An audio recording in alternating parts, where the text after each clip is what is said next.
Boy, back at it again. One Piece 1055 review. I know I said I was going to do this on Sunday.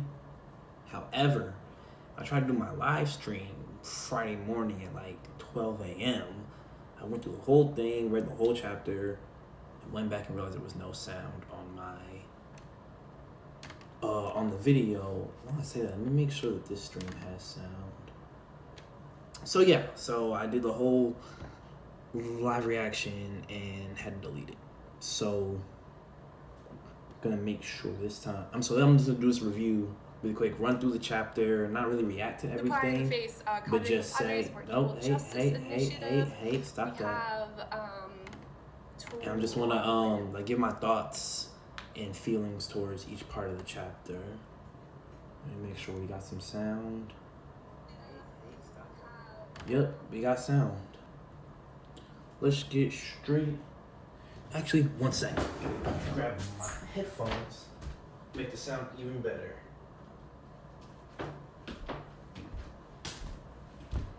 Let's go. Oh, wow, they're about to die. That's fun. So let's make this quick. Chapter 1055, A New Age.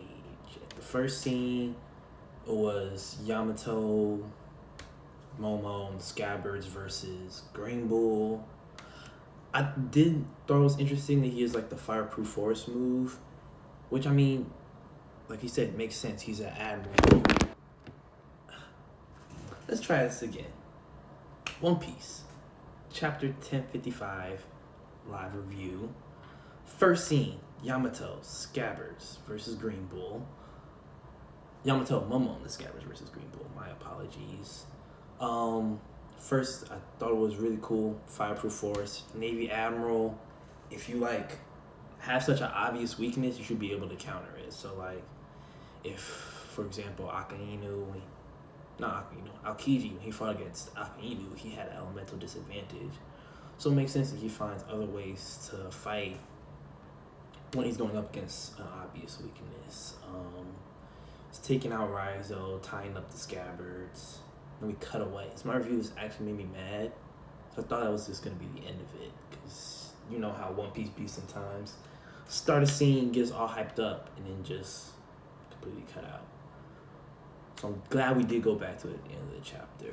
This part, it was a little underwhelming to me the first time I read it. Like, on the reread, the second time I read it, and after watching other people's reviews, it was like, it kind of took my breath away. I did really like the Robin and Law moments. Like, I just love seeing character interactions. So we haven't seen like a lot of great ones for past couple chapters. So we've been fighting. So now we're done fighting, just seeing characters interact with each other. It's really nice, really sweet. And the panel of Wano underwater is amazing. There were so many great panels in this chapter, and I really love this one. And I didn't really have any strong theories about like how you open the borders and how Wano became what it was, but I love this. Like, it's a great callback to Water 7 and how like they had the city that was at the bottom at first, but after years and years of the tidal waves coming up and flooding the city, everybody moved up top. And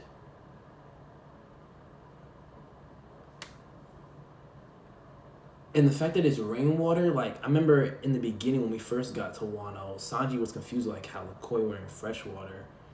And the fact that the waterfalls are just a product of the walls they erected around Wano just goes into show Oda's creativity with this world building stuff. Like, I was blown away by this. Like, the part about the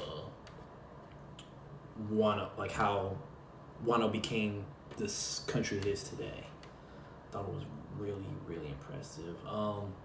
Love the panel of the poneglyph, Law and Robin. I wish there was like some type of way we could see, because I know like no one else can read them but Robin. Like, I want to know what's on the poneglyphs. I think that every time I see them, like, because we don't. If Robin doesn't tell us, we have no way to find out. But what really sent shocks to me was Robin said this is our third, because like I knew that once they found the Wano poneglyph, they'd have 3 and it'd almost be done. But actually seeing it, and a lot of things in this chapter were just like, yeah, we are really in the final saga. Like this is really, really finna be over, and I am so excited. Another thing, I was confused when they said that having a fishman will help, because I know that Jack ate a devil fruit, and like after Zoe, he was stuck underwater. He like couldn't move. So I was like, how in the world did he go down there? But I remember been there for like 20 years, probably just before he ate the devil fruit. But even in the panel, it has like his little horns.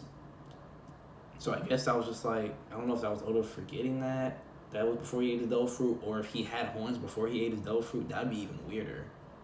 I know he's like a fish man, but he's like a shark type fishman. Why would he have horns before he was a mammoth? Just something that didn't click with me at first. Poneglyph. I'm really excited to see Pluton. I didn't think we were gonna get Pluton stuff this chapter. I thought we were gonna get bounties and Buggy.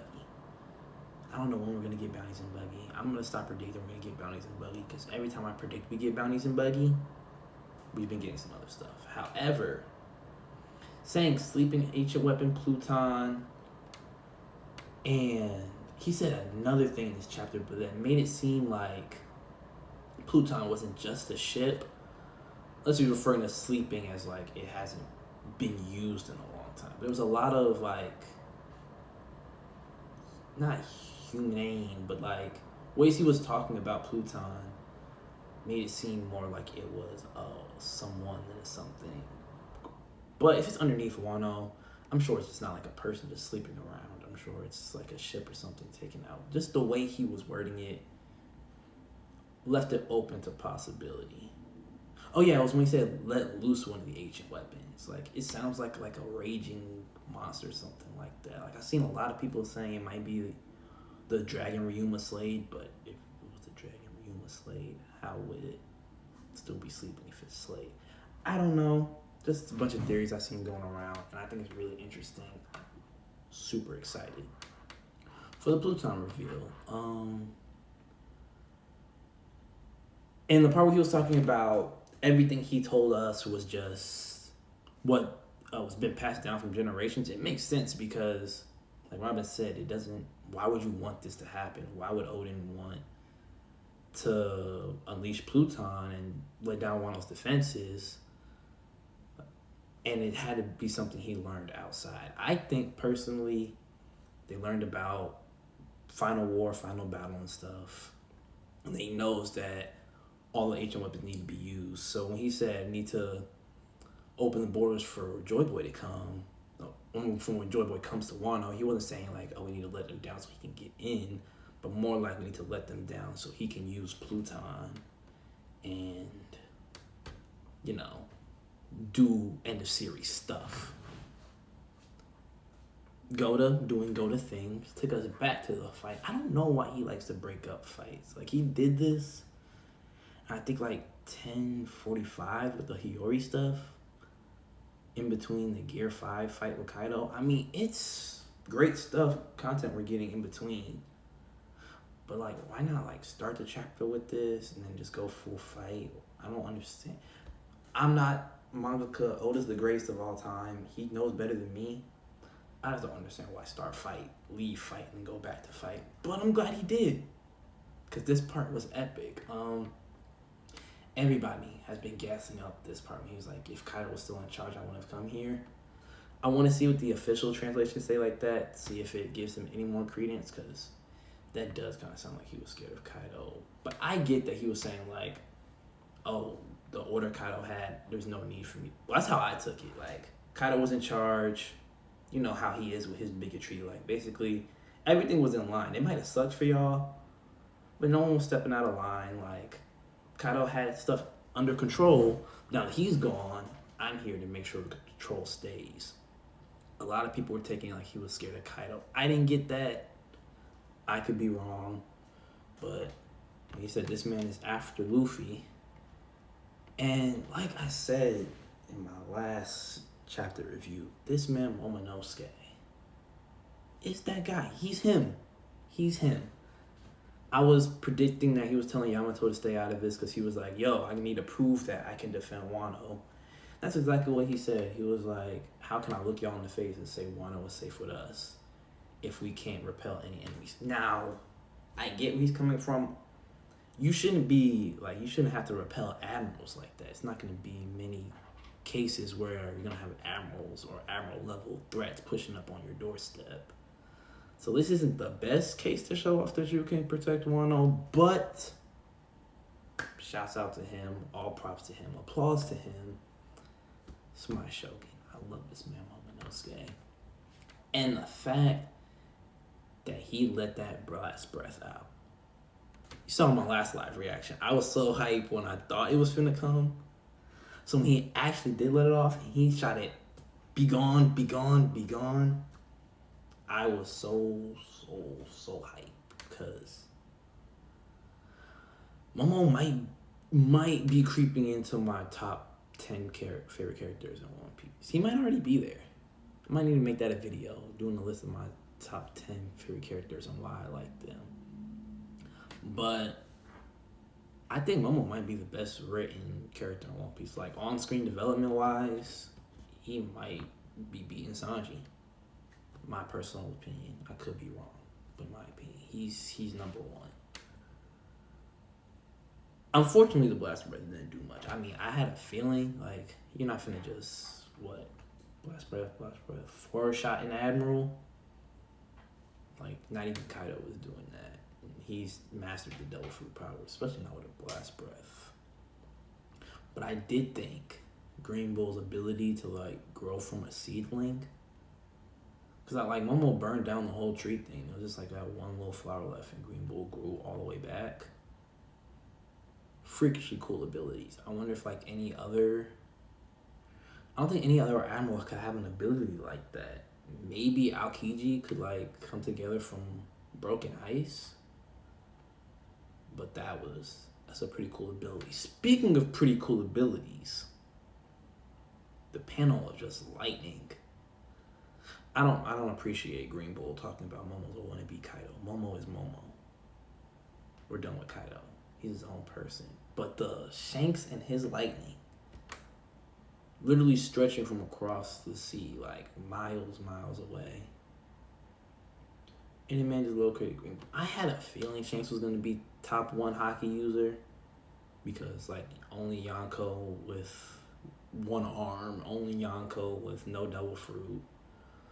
So I felt like he was going to be on some different timing. But I didn't expect this.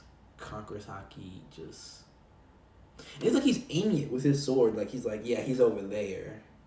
Just blast the Conqueror's Haki that way. That's amazing. It's wild. Every time I look at the panel, I'm just I seen a meme. It was our expectations were high. But holy shit, and I felt that because I knew Oda was gonna wank Shanks some, but that was crazy. And the panel of Green Bull was hey, I had enough. I'm leaving. I'm done. I don't want to deal with this. I get that, because who wants to fight 2 Yonko crews? He was dumb enough to want to fight 1 Yonko crew. He wasn't gonna get Luffy anyway. The fact that Shanks is here is really yeah. It's time to go. But I seen a lot of people, when I first read this, I thought Shanks was just talking to himself when he was I won't call you Marines cowardly. But looking at Green Bull's face and his expression, there's a good chance Shanks might have heard him. This might be a voice of all things type of thing Luffy was doing when he was knocked out underwater, talking to Momo telepathically. And Momo was tearing up too. I don't know if he's happy because Green Bull's gone or if he heard Shanks too because the voice of all things. That would be a crazy development. I said in my live reaction that didn't have any sound, so technically I didn't say it in the video, but I love all the party scenes. They seem kind of random to me at first. We'll just be talking about something, just ooh, random party scene. But it's showing that just while all the other things are going on, they're just chilling, partying. And I love the panel of like the whole party. I thought that was Luffy up top, still up there with Kid. Got Hiyori and Toko. But my favorite part of this chapter by far was this last panel. Just Luffy and the monster trio. Because he's no longer part of that. He's way above them. And we got Jinbei and Yamato now to cover their spot. So this is like a for real Yonko crew. And you're just over here cheesing, laughing, eating snacks while an admiral is at their front door. You're just chilling there like, yeah, I don't need to step in.